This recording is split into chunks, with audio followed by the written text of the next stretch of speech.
रमेश खाना खाने के बाद उसका आदत था रात में टहलने की, फिर भी थोड़ी देर के वो टहलने लगता। तभी एक दिन बहुत देर हो जाते टहलते टहलते, तो उसका एहसास हुआ कि मेरे पीछे कोई तो है, कुछ आवाजें आ रही, अजीब अजीब सा आवाजें आ रही। वो सुनती है, फिर इधर उधर देखते, लेकिन उसको दिखाई कोई नहीं पड़ता है। फिर एकदम से हंसने की आवाज आ जाती है, तुरंत वो समझ जाता कोई तो है, बहुत रात हो चुका। वो तभी भागने लगता है एकदम से भागते भागते एक टाइम आ गया कि उसका सामने एक खूंखार भूत आ जाता है। उसके बाद रमेश को मार देता है।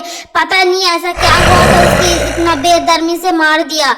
अगर कहानी पूरा देखना चाहते शुरू से चले आइए, उसको पहले कहानी की तरफ चलते। क्या हुआ था, एक सीधा साधा रोहन उसका दोस्त था। उसके दूर से उसका दोस्त बात कर रही थी, रिया उसका बहुत अच्छी दोस्त थी, दोनों में बहुत दोस्ती थी गहरी।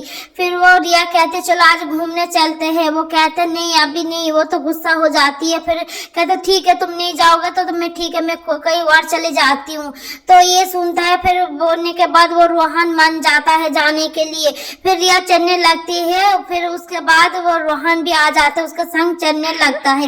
चलते चलते वो एक जगह पे आ जाता है, दोनों बात करते करते तभी रिया को प्यास लगती है। फिर रोहन जाता है पानी लेने के लिए, आगे बढ़ जाता है। फिर उसके बाद रिया थोड़ी देर जाने के बाद एकदम से वही रमेश आ जाता है रिया के सामने।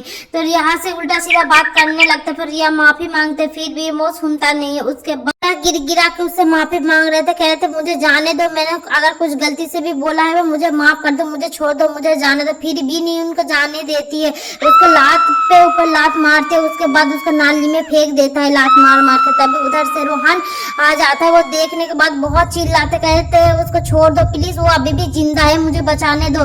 फिर भी रमेश उसको छोड़ता नहीं है। फिर उसके बाद रोहन के ऊपर रमेश मारने लग जाता है, एकदम से उसको भी मार के वो नाली में गिरा देता। रमेश कहता है लड़की होती है धोखेबाज, मैं तुझे नहीं मारता अगर तू मेरे सामने नहीं आता, लेकिन क्या कर तुझे भी मारना पड़ेगा। लड़की को मार दे, तूने देख ले, इसलिए मैंने तुझे नहीं छोड़ा। इसलिए रमेश को भूत बन के जो आया था वो रोहन था, इसलिए उसको मार दिया, बदला ले लिया।